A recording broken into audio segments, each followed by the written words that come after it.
Okay, so again, my name is Jennifer Wardell. I'm the Executive Director of Just Lead Washington. And today we're talking about generating organizational and leadership commitment to race equity work. And this webinar is part of a racial justice series hosted by the Washington Race Equity and Justice Initiative. So I know a lot of you and your organizations are participating in REGI as well, but for those of you who might not be familiar with it, REGI is primarily a volunteer-based network, an initiative that aims to support and grow a statewide network of legal and justice system partners and stakeholders who can work together to eradicate racially biased practices, policies, and structures within the law and justice systems. So it's a tall order, but a lot of our work is focused on creating learning and dialogue spaces. And in addition to a series of webinars, one of REGI's other recent projects was the development of an organizational race equity toolkit. We'll share the link in the follow-up email to the toolkit if you don't have access to that toolkit already. And as REGI partners have been meeting, we have seen this rising momentum of folks working on the ground, staff who are really interested in building more momentum and would like to see their organizations taking their stated commitment to equity and justice more seriously. And through the conversations that we've had with REGI partners and frankly through a lot of consulting work that Just Lead and its consulting partners have done, we are seeing and learning more and more about where folks are bumping up against obstacles as they try to take on race equity work within their organizations. So I'm very excited to host this conversation today, and fundamentally what we'll be talking about is how, regardless of your role within an organization or your position at the organization, how you can help generate momentum for more and more of our organizations to get serious about racial equity. So I'm going to introduce our speakers in a moment. Before I do that, I'd like to get a sense of who is in the room. So we've got a couple of poll questions, and so hopefully we'll also keep you awake. First, hopefully you can see it on your screen. Just asks what type of organization you're working at. And if you can go ahead and answer the question on your screen just by clicking the relevant option. We'll give a minute for folks to respond. I see some responses coming in now.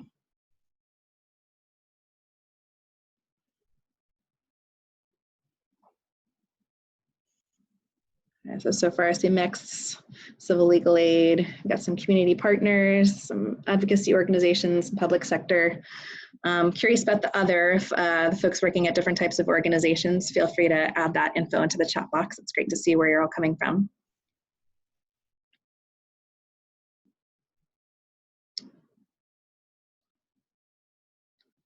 Okay, that's really helpful. Thanks. Okay, so we got a couple more questions for you. This one is a little bit of a lengthy one, so I just want to get a sense of kind of who you are in terms of your role in decision making when it comes to organizations and programs within your organizations. Do you have any decision making authority? Do you have a sense of how decisions are made? Are you where the buck stops? We want to know.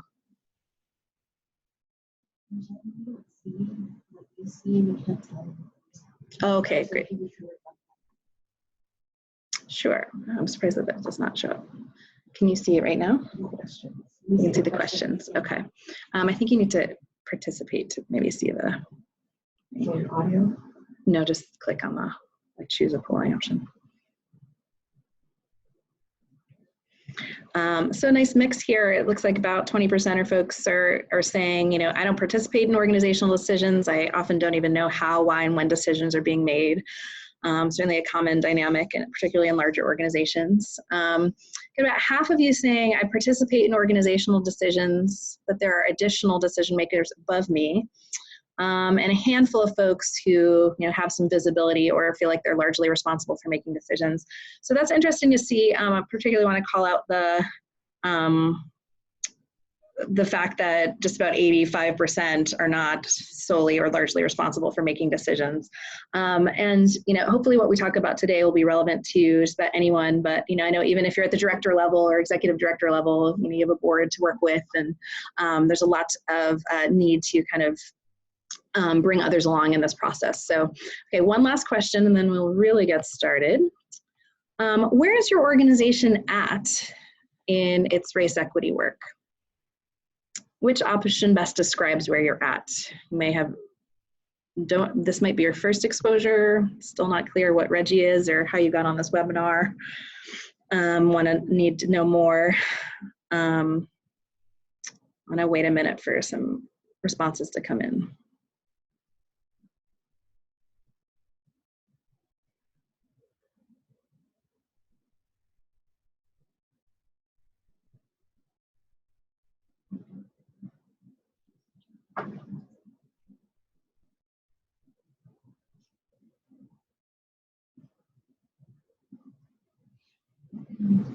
Okay, great. Thanks for your responses in there too. So looks like about half of you fall in the category of having taken some trainings, maybe engaged in some projects and fits and starts, but articulate that there's not a broader organizational plan or strategy in place. We've got a handful of folks with a comprehensive strategy, but coming up some roadblocks. And maybe about 20% who have either signed on to Reggie's acknowledgements and commitments, but haven't really taken any action or really just getting started. Also would like to highlight, not a surprise, but one of the responses, it says, we've totally nailed it and can model our approach for others. No one selected that, and that's not surprising, but I do want to just lift that up because this is a lifelong, ongoing effort that we're all engaging in, and even as we have lessons learned and successes to share, there's lots of challenges, and that's probably why you're here today. So without further ado, I am going to turn things over to our two share results. That's what you would have liked to see. Sorry, I'm new to the polling function. I'm going to turn things over to our two speakers for today.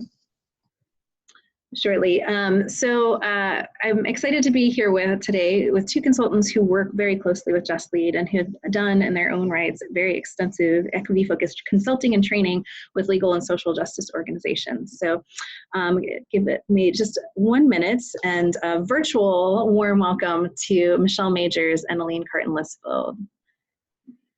Just going to take a minute to transfer things over to them.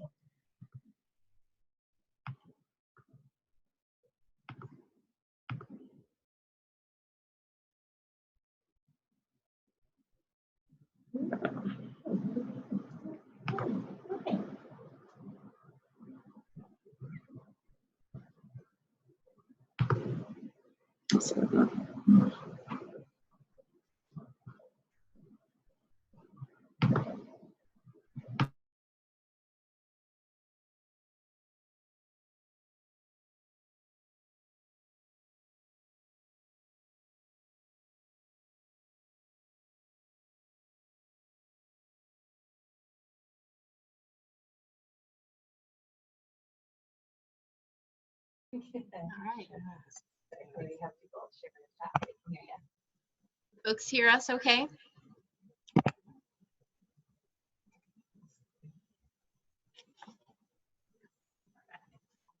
Okay, great. Thank you. Really excited to be here. I guess I can speak for both of us on that note. This is a lot of work. So I always have to first start by acknowledging those of you who are jumping into this work and just trying to figure it out.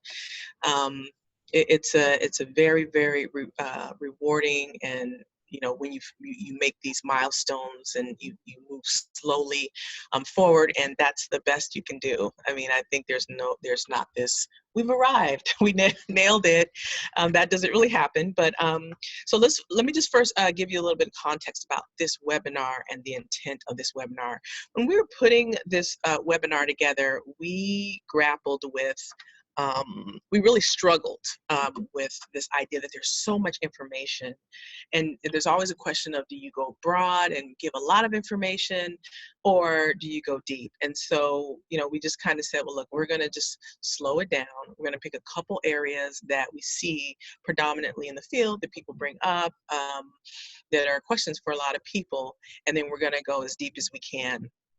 So we landed on two particular areas for this particular webinar, and it is one, making a case. How do you frame and talk about this work? How do you compel and move people to action? And what if you don't really have the authority? You may have influence, you may not have either. So kind of ways to approach this with teams and leaders, and Aline's going to talk about that. I am going to talk about challenges, because what we know, there are lots and lots of challenges in this work, and they come in different forms. And so we're imagining that a lot of you are here because you are dealing with some kind of challenge and you want to figure out how to move through it. And so we've picked some of the more prevalent challenges as well. I've led an organization through this. We're working with another organization leading them through this process, and there will be things, there will be barriers. So this is just a good time for you to ask questions, ask as many as you want. We have the chat room going, and so we were both kind of talking today, like we just don't want to talk at people, and especially since we can't see your faces, which is so unfair. You know, ask as much, feel free to, we will allow for breaks throughout the conversation, but we really want to hear from you. So we're not just talking at you. So that's pretty much it. We're going to talk about how to make the case and how to deal with challenges as they arrive. Did I miss anything? Yeah. Okay, well, I am going to pass the. Yeah. Well, thanks everyone. Thanks Michelle and Jen, and really just a huge kudos to Reggie and Just Lead for hosting this webinar, and really, this is an ongoing conversation as you'll hear one of the common themes is you never quite arrive. And so we'll talk a little bit more in a little bit about how we engage in this work and how challenging it can be, and what feels comfortable and uncomfortable in this work. But that's one of the common themes that comes up in this on a regular basis, is not arriving. But we're going to take a quick step back around just doing some foundational work, because what we know is that wherever you are in this work, even if you are at that place that nobody checked off in that poll of yes, we have arrived, we have nailed it completely. Organizations are not static. There are new people, there are changes that happen on a regular basis. So it's not, let's just pretend that even if you had nailed it, things can change and you no longer nail it, right? And so doing the foundational work is a constant exercise and practice. And so some of you might already be super familiar with this, so I'm just going to touch on some of the high-level areas around, well, what are going to be some key things that you're going to want to do in this foundational work in making the case, right? Like when you are connecting with the powers that be, and we'll talk in a bit about, what are those powers that be and ways that you might be able to tackle engaging in influencing behaviors in a very strategic and thoughtful way.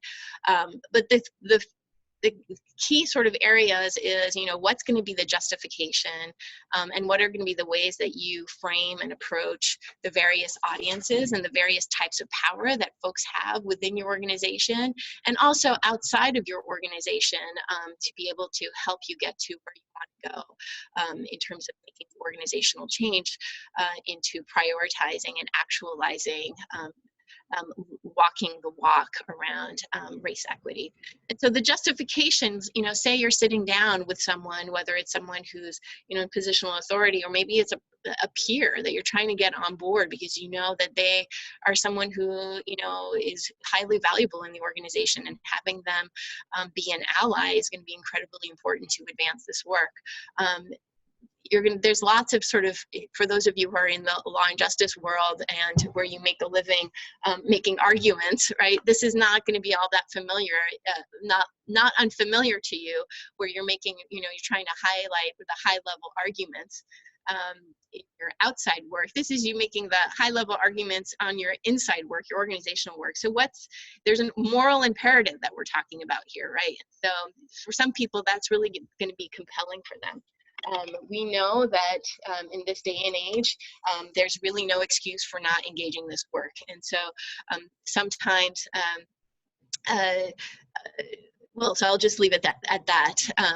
When you are working for a mission-driven organization, many nonprofits, even within the public sector, you have organizations that have a mission and a vision and core values that they are, as an organization, are collectively beholden to. This is your opportunity to connect the dots and say, you cannot be saying that this is your mission if you are not addressing this. And so that's one angle. Productivity, we know that, when we're talking about doing real, sincere equity, inclusion, and diversity work, we know that organizations are better off because people are engaged, whether you're in the for-profit or nonprofit sector. People will engage at much higher, dramatically higher levels and produce and do better work when they work with people and within a culture that values difference and have folks who are coming from diverse backgrounds. And then there is what is sometimes I see as, and many would agree that this is more of a cynical kind of justification, but there's this sort of diversity bonus, and people don't like saying it out loud because it's kind of embarrassing, but we know that that is actually going on in a lot of people's minds because it's a shorthand way of engaging in the work. Is we know that if you have sort of a nice mix of folks, at least that is visually there, that appeals, and for some people they can check off the box, and that it's a step towards in the right direction. It's a cynical view, it is an extremely limited view, but it is one that for some folks, especially if they are in a place of great resistance and fragility, sometimes that is a step one to a larger sort of strategic plan around getting them on board around a more holistic equity and inclusion vision.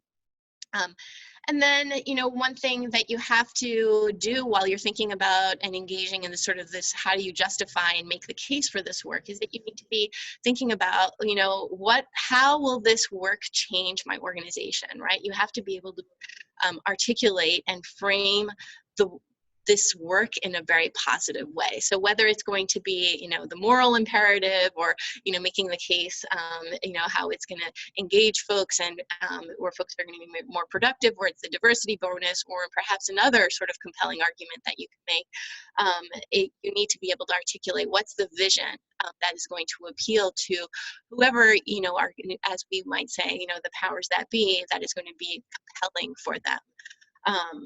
And so that's sort of in the justification world. And I know I'm sort of unloading a lot here, and we're, as Michelle pointed out, we're going to want to certainly hear more from you through the chat function, and hopefully we'll be able to make that work on that, and so we can actually see what's going on a little bit better. But I'm going to dive in just because I've already sort of touched on real quick on, well, who are these powers that be that we keep on talking about? When we talk about strategy, oh my gosh, where do we start? And what about the folks who've already started and they're like, and it's not working, So we'll, go a little bit more into some of the barriers and the challenges and roadblocks that certainly are there. But before we do that, just sort of at high level, what are some things that should really sort of be grounding you in the work? And it's easy to get lost in sort of the sea of like, oh my gosh, did you know that there's a toolkit that's this thick, and if I don't follow it to the T, then how am I going to do this? So the good news is that yes, there's a toolkit, yay. But we can also get a little bit thrown off by like, the written word and, toolkits and checklists and the right way of doing things and the wrong way of doing things. And so that's just also another theme that comes up for me, in even doing this webinar is, engaging in the work is not a linear process. And so we're presenting this obviously in a linear way because we are time bound, and that's how time works, but that's not how this work often presents itself. So that being said, though, let's identify some key areas around strategy and framing and communication. So who are what are going to be the ways that you frame this? And so the first thing you're going to want to do, or what's really at the top of the list, is you got to find your people, right? So who are going to be your allies? And so one thing that in the work that we do a lot of mapping, right? And this is a great way to sort of do like sort of a brainstorming exercise, whether you're just calling it power mapping, like who are the people who have like influence, who can, even if they don't have formal authority or power, like what are ways that they can help this initiative or this effort to move forward, right? And so doing some power mapping can come in really handy. Similarly, some ally mapping. Who are going to be folks who are going to be, 100% on board, or maybe they're in the 70% category, but maybe you can get them closer to being 100% on board with you, so that you can start building a network of people who are going to have your back, so that you are just not out there on your own, because one of the biggest challenges, as we'll go into talking a little bit more about in a minute, is isolation. And then who are some, as well in terms of power, it's also connected to power, is mapping out influencers. Michelle and I recently did an exercise with an organization that we're working with around identifying who are, people who are like the magnets within your organization, or perhaps even outside of your organization, that people who do hold real or perceived power are going to listen to, right? It's important to do that exercise, because even just doing that exercise will break the isolation, and it will give you a stepping stone to really move forward from. So we want you to just take a moment, even just so you can sort of hang your hat on something, to even just jot down real quick for yourself, who within your organization, just real quick, comes to mind, or even folks outside of your organization, particularly for folks who work within really small organizations. This is going to be super critical, who either fall in the category of someone who has a lot of influence, right, or potential allies, folks that you are going to be able to bring on board, who you have a sense, either because of conversations that you've had, or some of that nonverbal communication, things that they've said, that tells you that they are going to be someone who can you can maybe count on. So let's just take a quick moment here. It's important to jot that down, because you're going to want to build off of that. All right, so that might be the beginning of your map, and spend some more time. If you are lucky enough to be with an organization where you already have more than just yourself working on this, fantastic. Then this is a great starting point for you to engage as a group to dive in a little bit deeper and flush out that map a little bit. All right, I'm going super quick here because I want to make sure that we have enough time for Michelle to go into some of the deeper stuff, which I know many of you are going to be interested in engaging in around sort of addressing a lot of the roadblocks and challenges. But I wanted to take just a couple of minutes here on talking about influence without authority, and how you can engage in your organization with that, given the fact that what was it, 83% of folks here on the webinar are not necessarily in positions of where they're actually making decisions themselves. And even if you're an executive director, let us remember that, as Jen pointed out earlier, yes, you do have a lot of positional authority, but, on some big ticket items, you have to get your board on board, and that's not always very easy to do. And so, so some key things around influence without authority. Some of the things that we do through Just Lead's Leadership Academy, for those of you who had the opportunity to be part of this, doing this work through the Leadership Academy, we talk a lot about one of the key components and competencies in the Leadership Academy is cultivating self-awareness, and how that is connected to your building leadership skills, behaviors, and mindsets. And so that's going to be something really important for you to pay attention to as you engage in this work, because you're going to have your own triggers, either because of your identity and power and privilege in the process, in the world that we operate, and that's going to impact the way that you engage in this work as well. So that's just something to just be paying attention to, and you can't sort of disengage from that. And that being said, related to that is just embracing what is going to be your own power in all of this. So similar to that power mapping that we do sort of with others, like what is your own power map? Like where do you hold power within yourself to find sort of your inner strength to be able to engage in this work that's going to help you do this for the long haul? Because it's a very wise person that I recently connected with at a training said, you start and you don't stop, right? And so some things that maybe might not sound like this is really fits in within the world of doing this work, but active listening, right? So one of the things that, you know, for those of us who have had the opportunity to be trained in doing legal work, we are trained to do predatory listening. And so we have an agenda, we have an objective, it's really hard to engage in conversation where you actually need to build a mutual sense of trust, because if what you're trying to do is to change hearts and minds, you actually have to engage and take the risks of going to that heart place. And that means engaging in active listening, even when it's really hard and painful.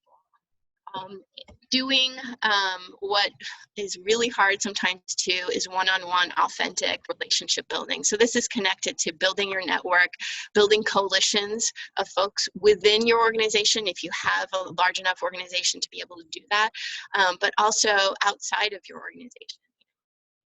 Are feeling isolated, or even if you're not feeling isolated, it's important to build those relationships.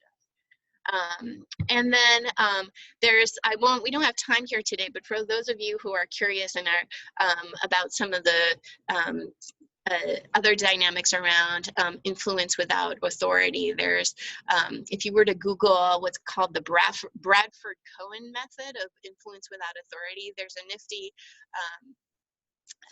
a visual that shows sort of a process that can come in handy. So it's just one of many tools that are out there. And I hope that with Just Lead and Reggie, there'll be more opportunities to do webinars or other types of training, really engage with folks around questions around influence without authority and managing up, because that's where a lot of roadblocks are in developing those skills.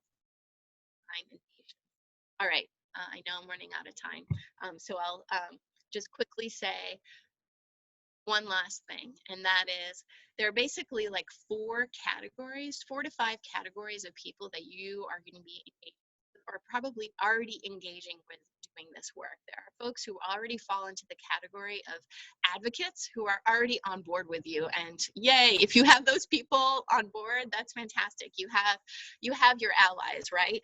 And so they're already converted, they're already champions. You don't need to change their hearts and minds. You have folks that are what sometimes we refer to as incubators. Those are going to be the folks, we have a lot of folks who fall in this category. They're I need clarification. I need help make the business case for this, or they're going to be the folks where you're going to have to maybe correct some misinformation, and they want to see and understand the value of how this is really going to help do things, right? Help it the organization, or how it really fits into the mission. Like, help me see how what we're doing isn't already race equity work, because a lot of folks don't see that, right? So they're not actively hostile, but they need some work.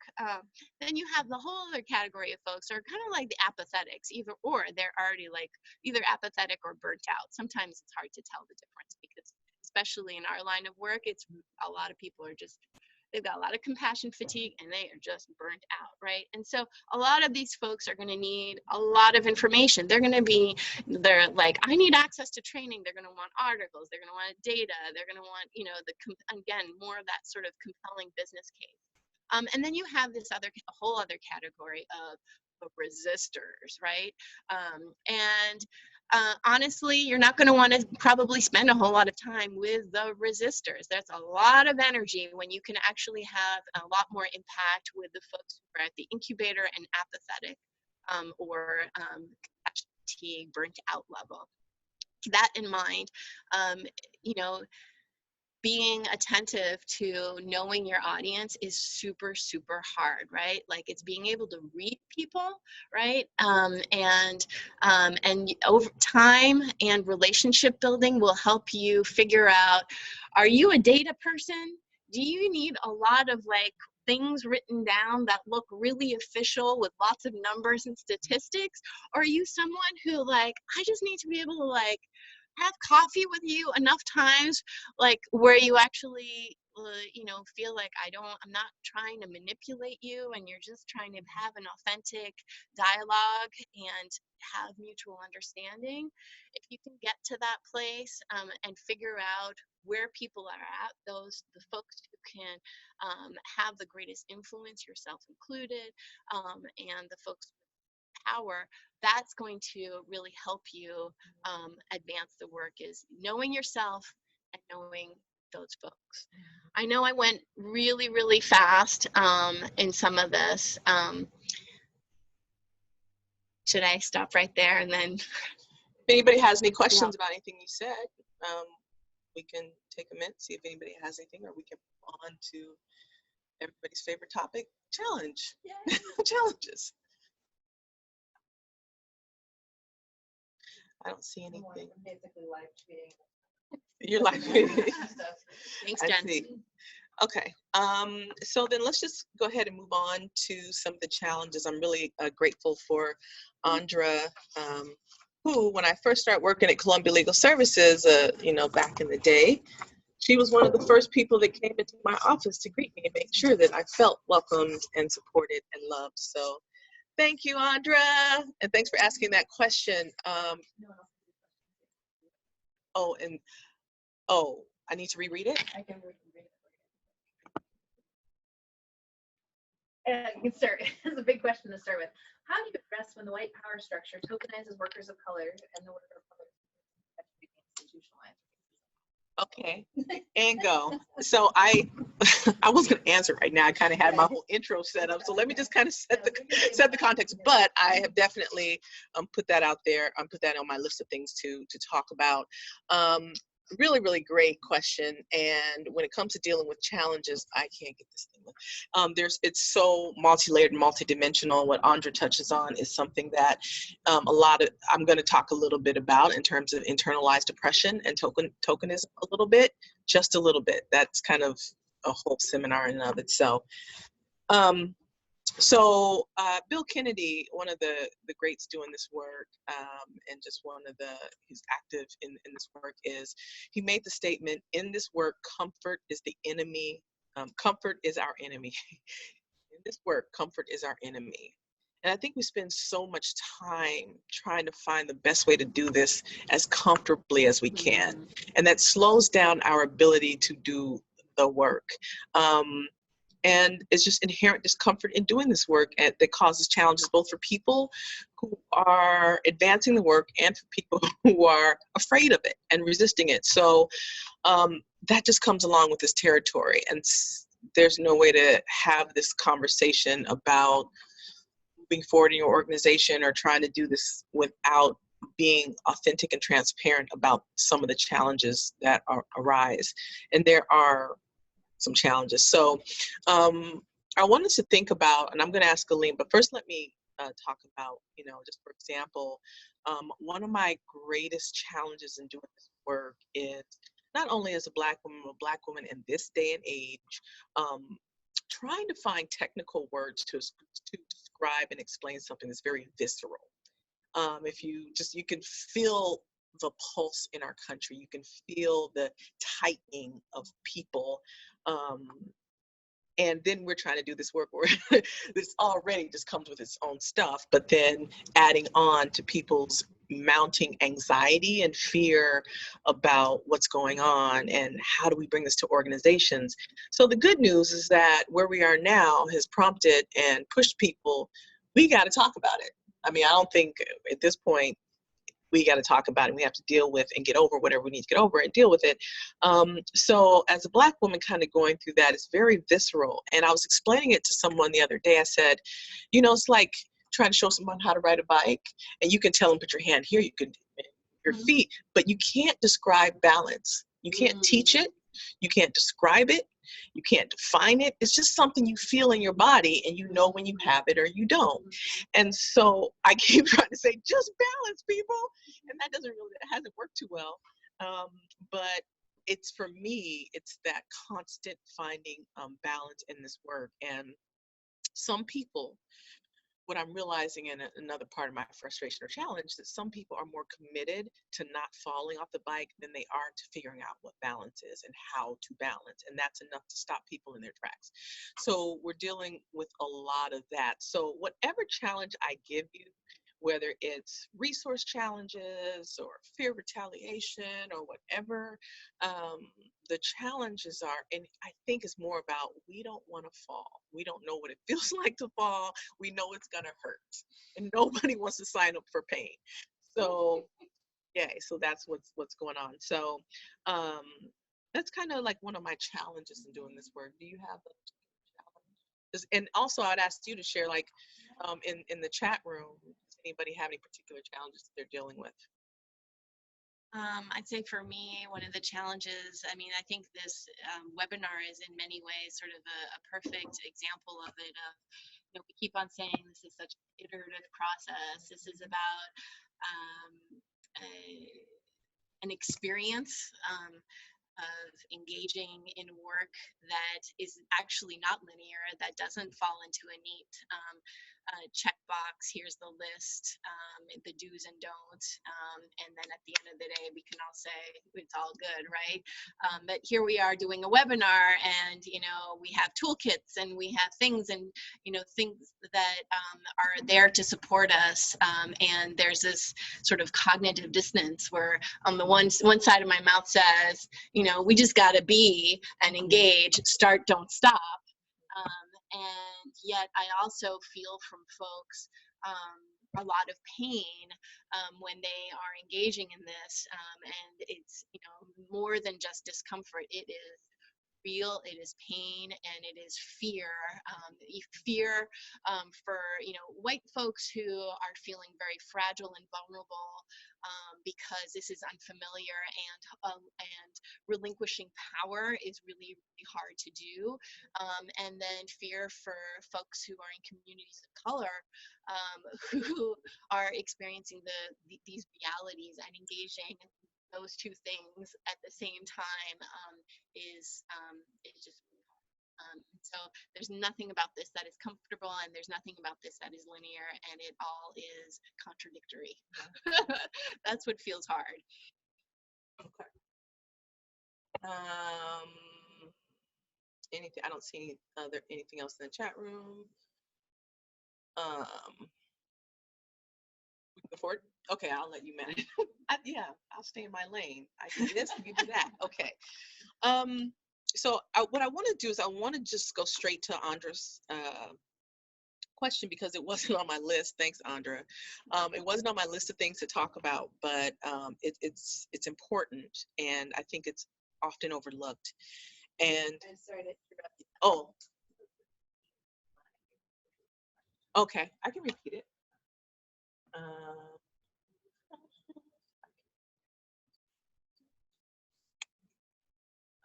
How do you address when the white power structure tokenizes workers of color, and the worker of color is the person perpetuating institutionalized racism? Oh, so that's great, and I touch on it, and I guess this is a good time to say that I'm kind of celebratory mode, because my book is on Amazon as of yesterday. It's called Trust the Process, Reflections of a Nonprofit Race Equity Movement. And why I say that is because I talk specifically about this, Andra, and that's this idea of internalized oppression. In my travels and in my own experience, I've seen instances where people of color who historically have been on the margins and felt powerless, and all of a sudden now we're talking about race.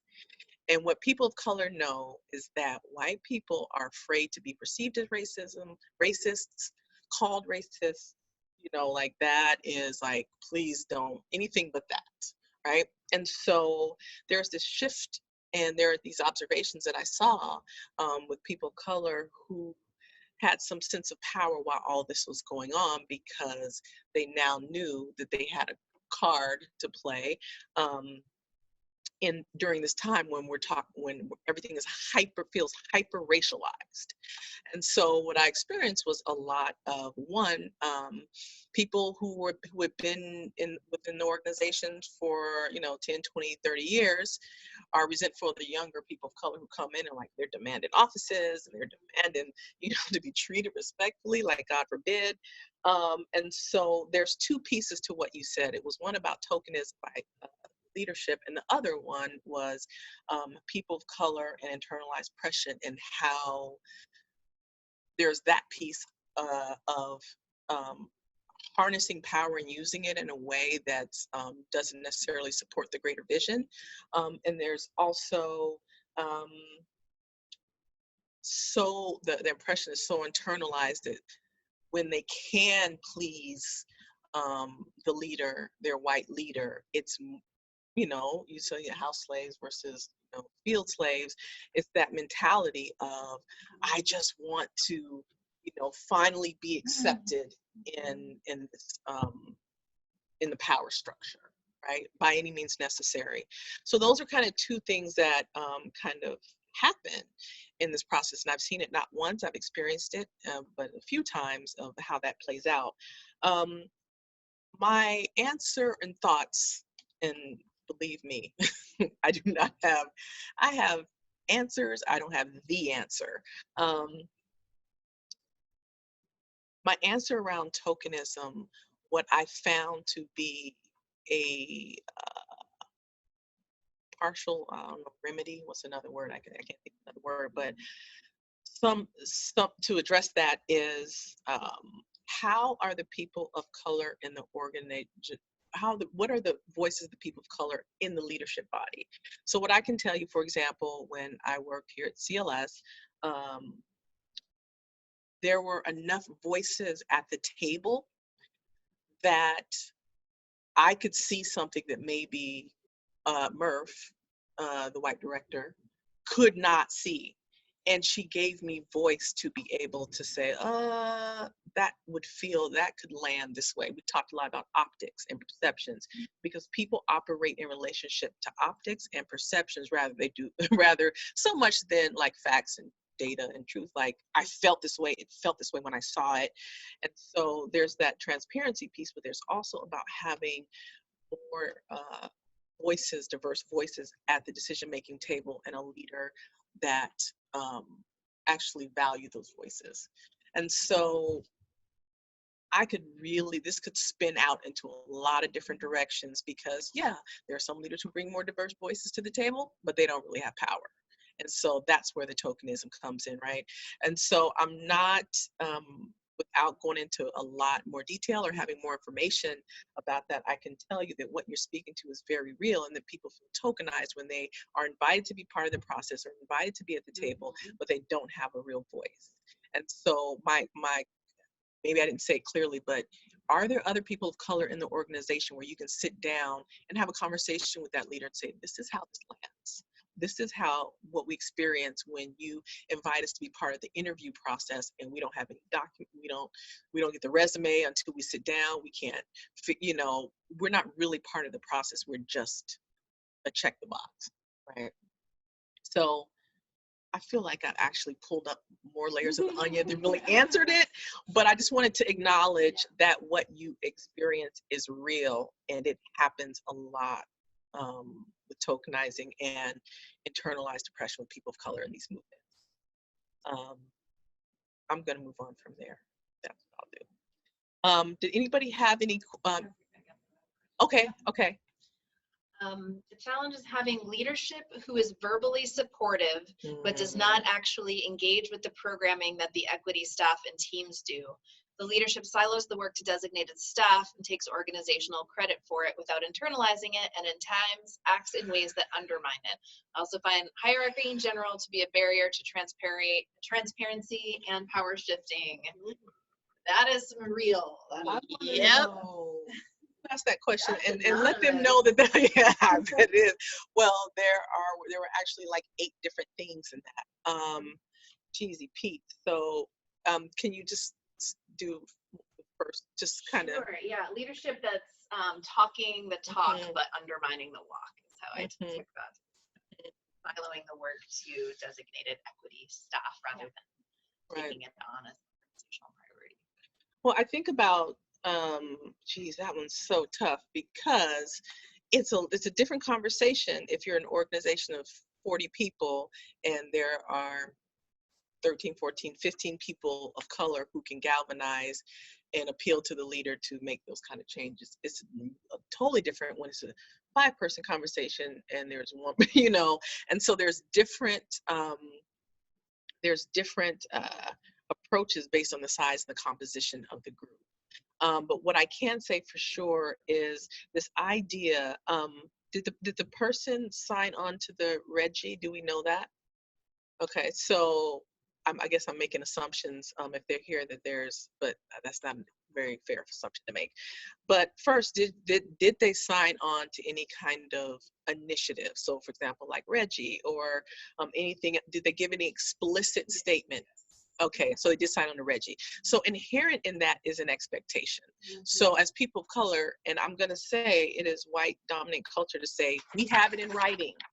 We wanna see the writing. What did you write, right? And so if you have something that says this comes with this movement and this initiative, these are the areas that we don't see these are the conflicts, right? And so I think that having that documentation that says you said with your mouth, here's what comes with it, and you can provide that data and give very, very clear, non-emotional, but very clear examples of how behaviors conflict. And one behavior that will conflict is you never go to an equity movement or an equity meeting or have any discussions with us about that. Yeah, that's kind of. Yeah, could I Yeah, add to that? please.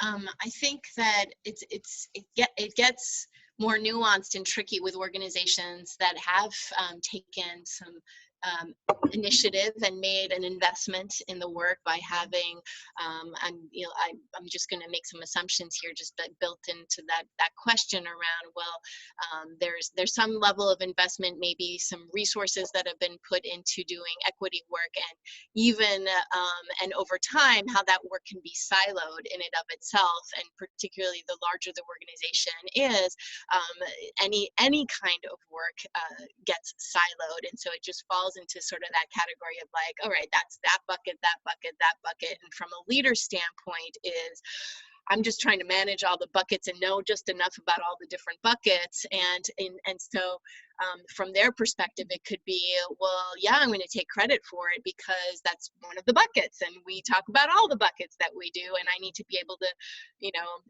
articulate all of that. And so I think what can sometimes happen, and again, not knowing, very much and making some, assumptions here, but what can sometimes happen is where there's just not strong communication that's happening between leadership or that leader and the folks doing who are doing a lot of the leadership around equity work, and where trust building really needs to happen. Now, how do you do the trust building? Boy, that's really hard to unpack and talk about, but that's really where it boils down to, because I think more often than not, a lot of folks who hold positional authority, if there are folks that they can trust within the organization, folks who have influence, or folks outside of the organization, thank you, Jen, who can say, you know what, this is kind of what I've been hearing from people, and I'm sensing there's this thing, optics, right? Or I'm sensing that this is stuff that's going on, and you and I go way back, right? We have this relationship for all these years. I see the writing on the wall, and things are going to backfire because right now it looks like a whole lot of tokenizing is going or whatever it is, right? But building those relationships, folks in positional authority need that too, right? Because they are feeling really vulnerable. And sometimes you can build common ground if you can have those key influencers who can have their ear and then bring them to the table so that you can have an authentic dialogue with them where you're not on the defensive or on the attack going, you failed us, right? Because that's how they're going to take it. And where they can actually feel like they can have a mutually beneficial dialogue, which is easier said than done, right? Could you add a little bit to this idea of where this is kind of seen as a project or a discrete body of work versus taking it on as the organizational level? Yeah. So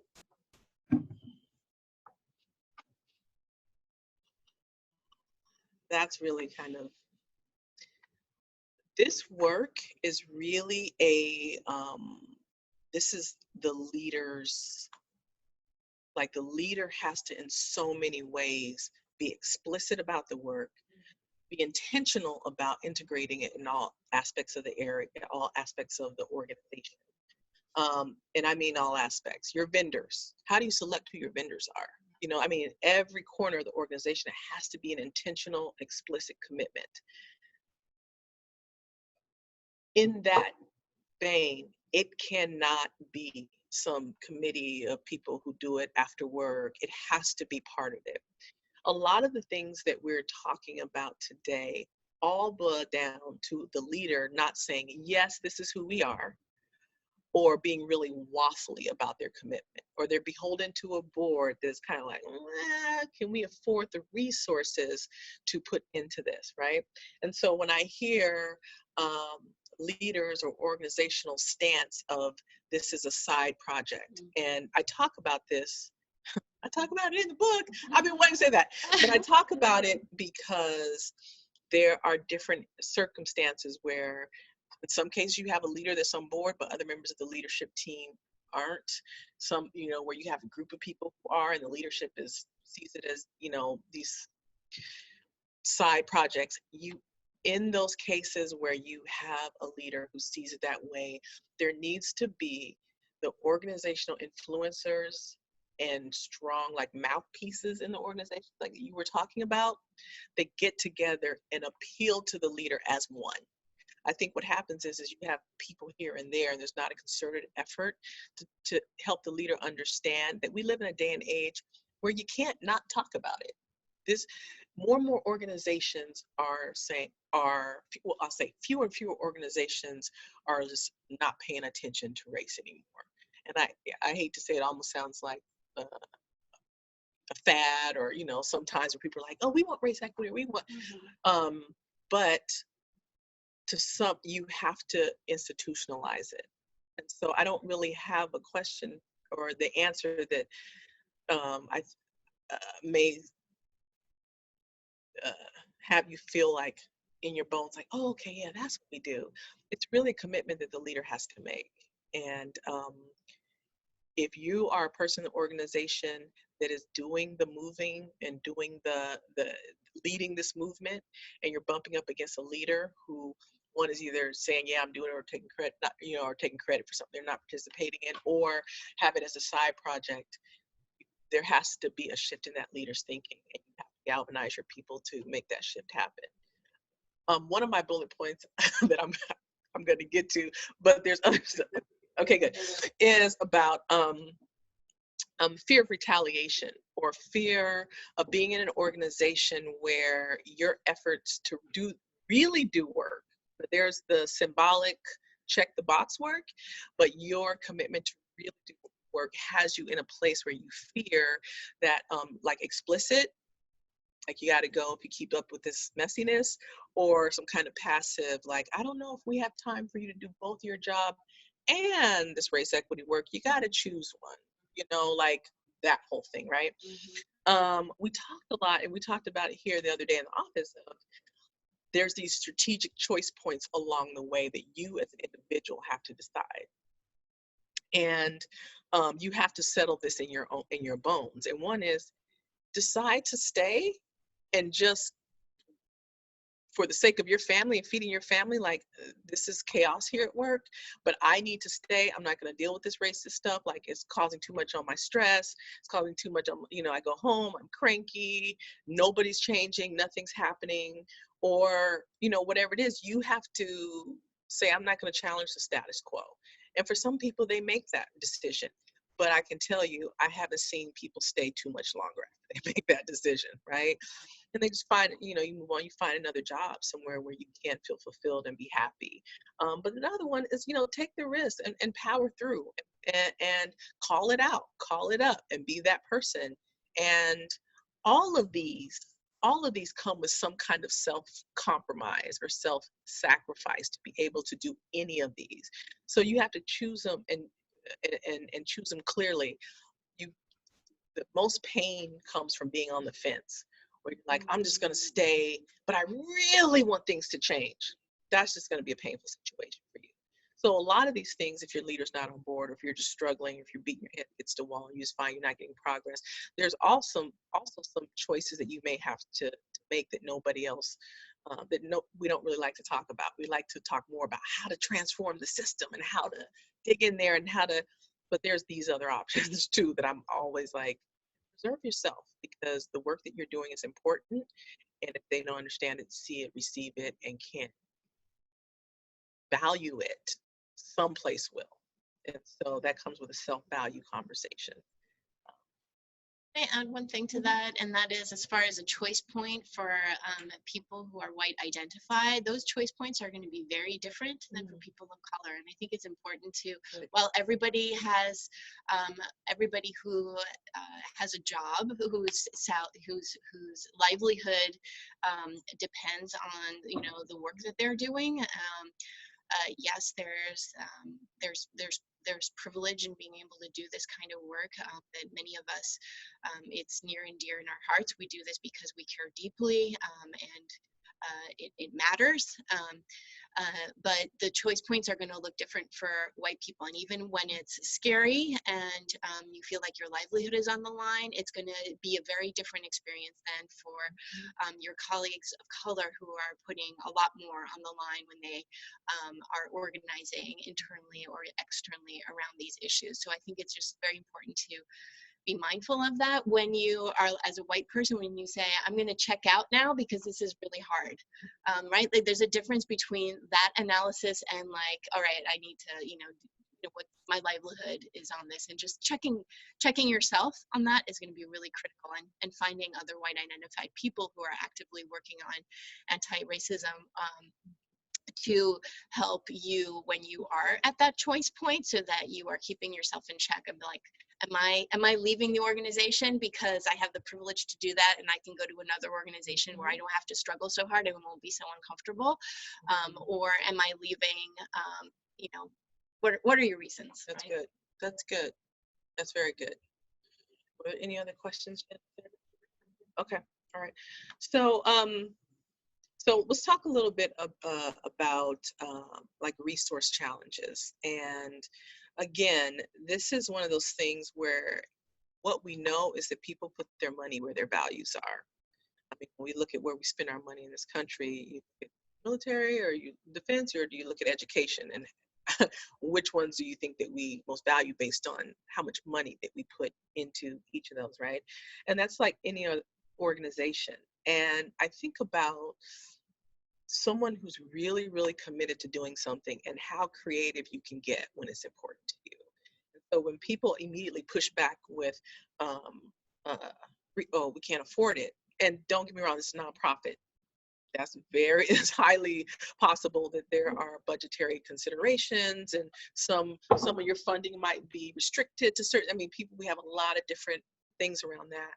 But when you really understand how important it is for people to feel like they matter and they belong, and that your systems and structures and practices and policies and culture reflects that commitment, how much do you pay for that?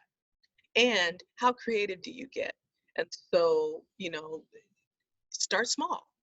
Maybe you can just say, let's just start caucusing, or just send a message out to all staff and say, is anybody interested in figuring out how we can true up our organizational values to reflect equity, diversity, inclusion, and belongingness? Anybody want to be on a committee? And let the committee, let the collective wisdom within your organization, let them work together to do it. And just see what happens. Again, balance, get on the bike and just start finding your balance. It doesn't have to be a full out, initiative in the beginning. I think the important parts, starting small, is saying, as a leader, I am committed to this. Explicitly state it. Start thinking about ways to infuse it into your materials, your website, your marketing. Like, make it part of your identity. That doesn't take a lot of money to do that. I saw a grant out there, and it was a grant, and I can't remember for the life of me, but I saw it, I was like, wow, that's really cool, where there is a funding organization that realizes that if you're an organization and you serve predominantly marginalized, no, not predominantly, you serve marginalized communities, which are predominantly people of color, and your organization does not, is not diverse, it doesn't reflect your clients that you serve, in how you run, how your policies, who you hire, all of that, they give you grants because they know that that's important for you to be on the front lines with that behind you and being anchored in that. And so they were given like a $50,000 grant, and you can use it to find a consultant, you can use it to do organizational trainings. Like, people are going to be asking about that grant well, now. I don't know. I saw it, and it was about 2 months ago, sorry, and I was flipping through some stuff. Bad to bring something up that you don't have to. The fact that the Office of Civil Legal Aid and more and more of the Legal Foundation of Washington, the Civil Legal Aid folks at least, these are funders who are funding this work to recognize the value of it, and it's. Did folks hear that? Did folks hear Jen? Okay, so what Jen was just saying was that for those of you who are in the civil legal aid community, the Office of Civil Legal Aid, the Washington State Office of Civil Legal Aid, and the Legal Foundation of Washington are setting aside funds specifically for this kind of work. And so, so that is available to you, where you can have training and consulting that it's going to be customized for your organization. So you're not out there on your own. Great. Let me check my time. Goodness gracious, it goes by so quick. Okay, so there's a couple more points I want to check in. I want to talk about, but does anybody have any buts? Yeah, but this, you don't know my organization, or we're not a nonprofit, or our organization is way too dysfunctional for this, or is there any buts out there, or I can go to the next thing. Right. No buts. Wait, I think we have to go on. I think we're good. We're good? Okay. Okay. Yeah. Chime in with your buts. Okay. So the next thing is your own personal mindset and approach to this. There is, this need to get it right. And I think for white people, it's way more acute because it's already kind of a fine dance, and I can't really fine line kind of, there's always if I jump in too much, am I being white savior? Okay, let me pull back. If I don't jump in, then am I being aloof and not supportive? Or if I ask the wrong question, is there assumptions embedded in it that I can't see? I know. You're welcome. You're welcome. And so, there's always these things and so that lends itself to this getting it right, and becomes more, people get more obsessed about doing it right, getting it right, looking right, and for goodness sakes, I don't want to look racist, right? So in approaching this work, people love the word cultural competence, and when I hear it, it just kind of makes my, the nails on and not because I don't understand what people mean and what practitioners mean when they're trying to say, are you culturally competent? But first of all, that's a term that's really only directed at white people. You don't ask me if I'm culturally competent, that's in this work. the assumption is I'm in, you know, I am through my lived experience, right? So first, now we're talking about white people, and there's this phenomenon that I'm experiencing among white people that's like there's over policing of each other and like competing for the most woke award, and there's, you know, language and don't say this and don't do that, and so there's so much in it that really we're trying to make sure that people feel heard and that they belong and that they matter. This is not about you feeling like I look good, I'm getting it right, right? And for people of color, you know, this idea of always responding to and having to be the spokesperson for and all of this other stuff, it does become exhausting. And so, but this idea of cultural competence is about collecting knowledge, mastering skills, producing some kind of result that can't be measured. You can't measure how competent you are culturally, and it's self-focused. Am I getting it right? Blah, blah, blah, right? And it has you grapple with fears about being called or perceived a racist. We move to cultural humility. Now you're grappling with your tendency to view your beliefs and values as right or superior, whether you're a person of color, whether you're white. This comes from a place of curiosity and entertaining ideas rather than seeking the answer, you know, and so we can hear a little differently. And so this work requires kind of a cultural humility, even on the side of people of color. And where I get this kind of feeling from is when I look at the apartheid, you know, and the Truth and Reconciliation Act, when they were moving to post-apartheid, and they gave everybody a chance to interrogate the system and not each other. So that together they got to say, wow, we were all born into a system that makes me feel that I'm superior, and it makes you feel that you're inferior. Looks like we're kind of all victims here in that degree. We just, to that extent, we all kind of came here in that pressurized thing. And so how do we move from a place of competence and, you know, these more rigid ideas to how can you're leaning in because you have a question. Yeah, hold on. I see you leaning in now. I got to focus on what I'm saying. I don't do that very well. I don't have kids, so I can't multitask as well as, you know, most of y'all folks with parents.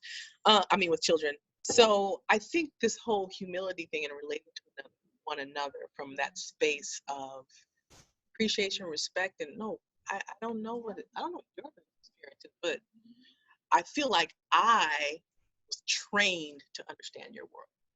I understand what you like, what you don't like. When I want a job, I understand what you value in me and all these other things. And so, but there's still you as a person, your lived experience, not just a white person, right? Okay, question. That clarifying question is, quote, getting it right also about perpetuating white supremacy, like perfectionism? Getting it right, is it about perpetuating white supremacy and perfection? Yeah, absolutely. It is about perpetuating. You're exactly right.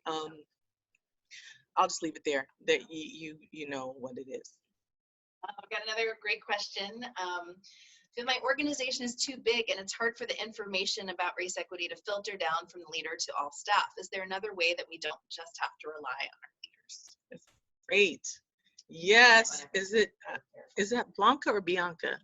Blanca. Great question, and thank you.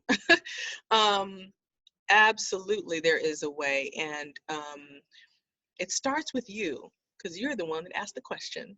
And so it takes that person who is curious, like that I wonder if person, like all of these great movements starts with, I wonder if we could actually create, you know.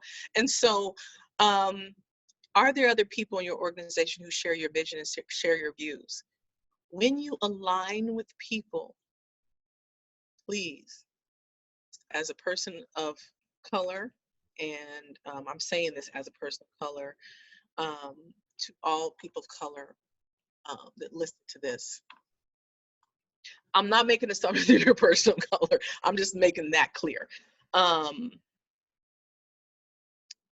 You have to align with people who share your views and come up with a structured, organized way to approach your leader in a way that they can hear.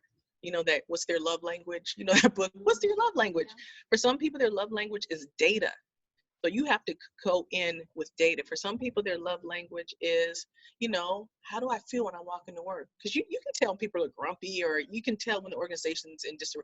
Like, what's their love language? What do they respond to, right? If it's money, then you give them a way. This is how we propose to approach this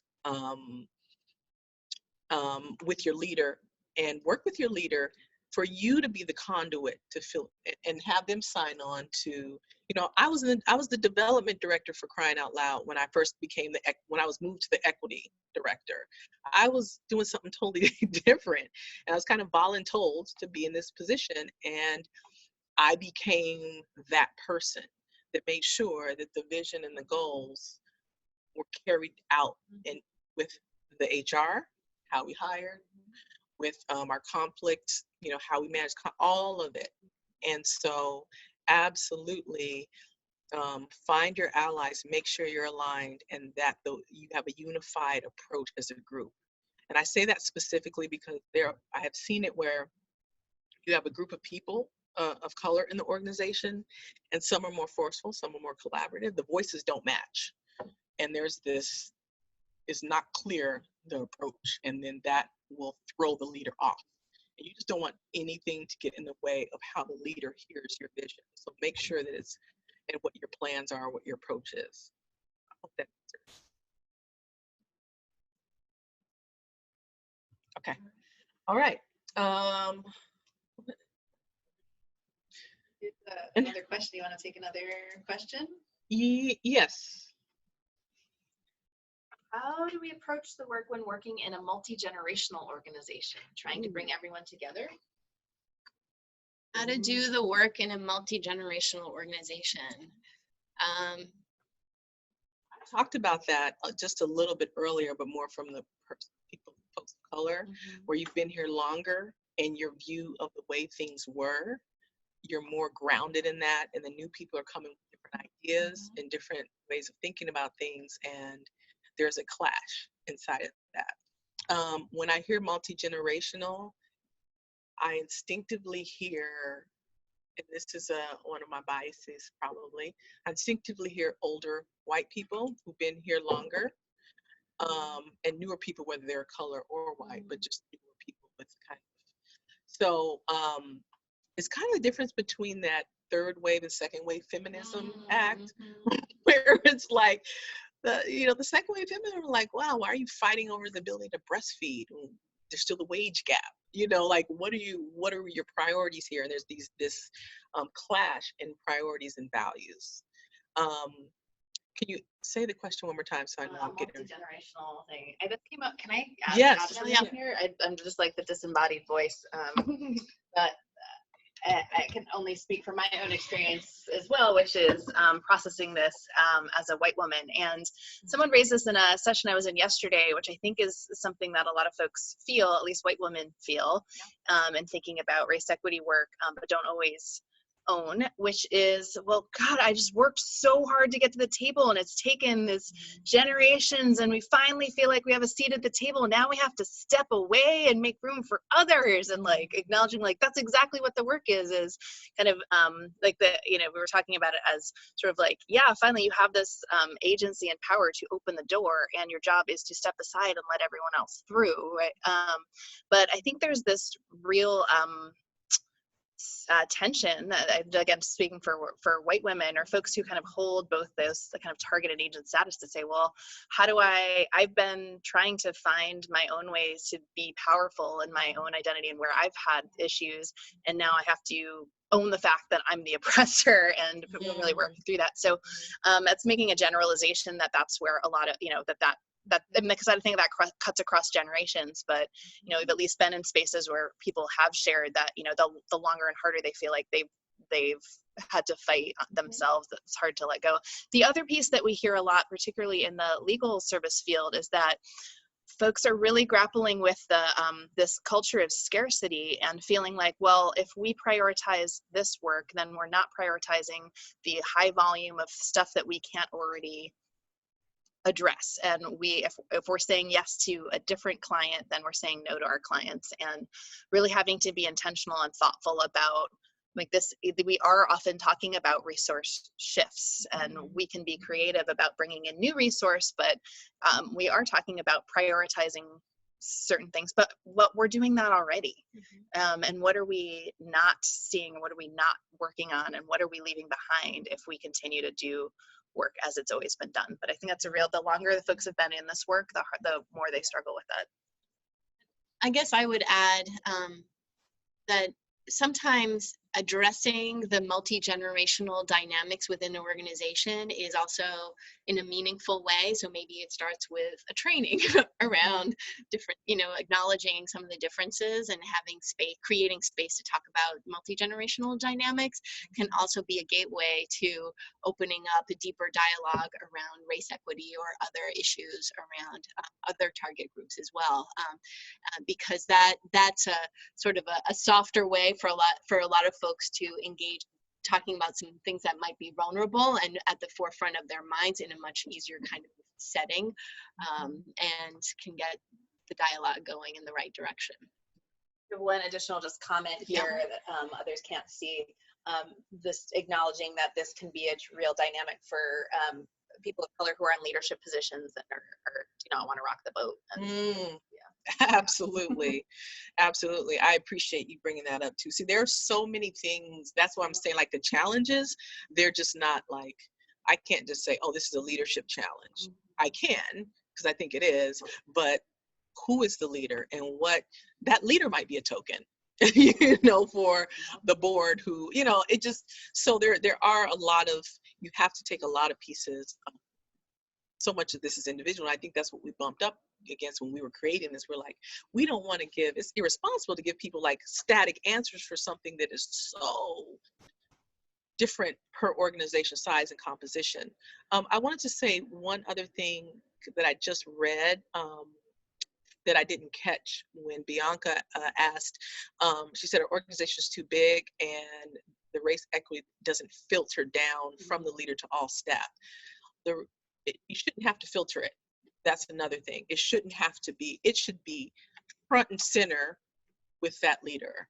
Again, being explicit, being intentional, because you shouldn't have to rely on people. People live out the message. They don't make, the message starts here and people live it out and they carry it out in their work and in their, how they think about their roles in work, but they're not necessarily the ones who should be going around because it didn't translate down. Right. You can remind people, you can get engaged, all that stuff is great, but I just wanted to say that too, that filtering has to happen when the leader's not explicit, clear about it. That just came to mind. 9-minute warning. 9-minute warning. About the isolation. Yes. So the last one, there's two that one. I can't choose. Okay, I'm gonna do a super quick one. One is, we can talk about feeling alone. I think what some that has come up in some of these questions are about, like feeling alone and doing this work. And I just pretty generally just affinity groups and alliances and connecting with people.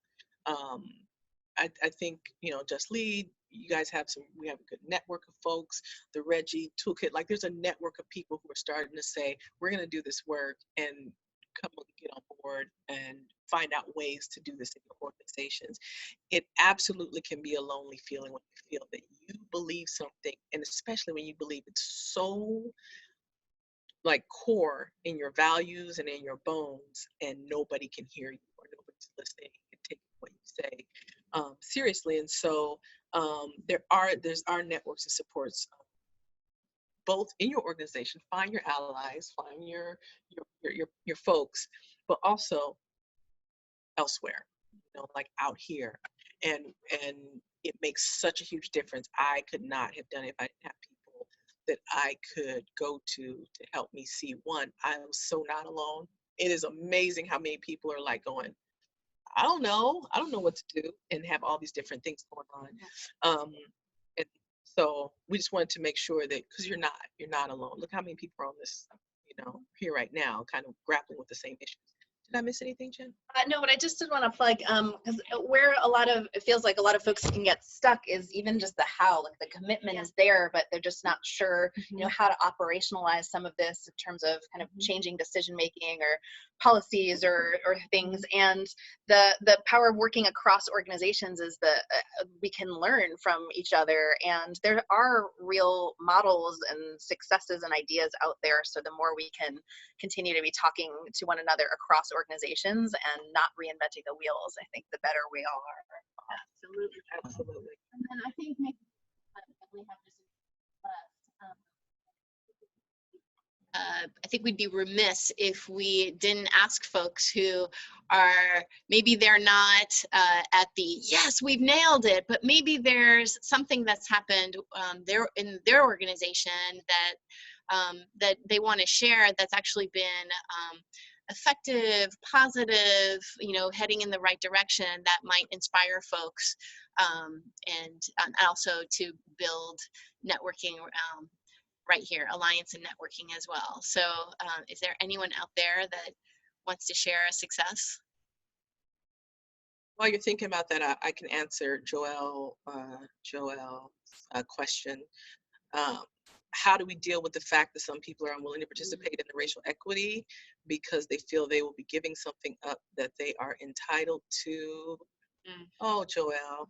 Oh, my good friend Joelle. Okay, so that is a very, very great question, and happens a lot. One of the things that I learned and that we learned in the process of going through organizational shift was we gave a lot of attention to people who weren't on board.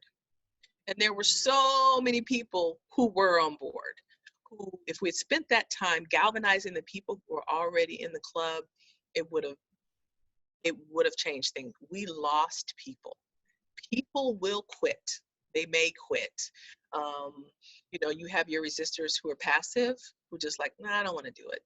And you have your active resistors who will come right out and say, this is crazy, we're not going to do this, this is too much, or whatever their deal is. There will always be people who don't want to give something up. And what I learned is that it could be a person of color, so don't just make assumptions about white folks.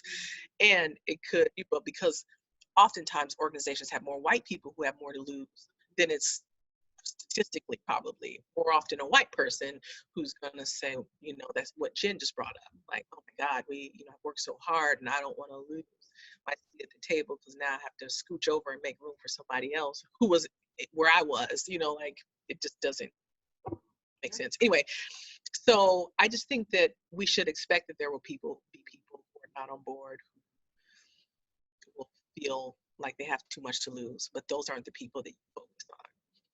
And if you're a leader in an organization, you do have to pay attention to them, because sometimes they're influencers. And sometimes they spin up the crowd and spin people up and all that. So you have to manage it, but you don't focus on them as much. That can be very discouraging. Want to give a teaser for the last one? Yes, really, 2 minutes. I can do it in 2 minutes or less.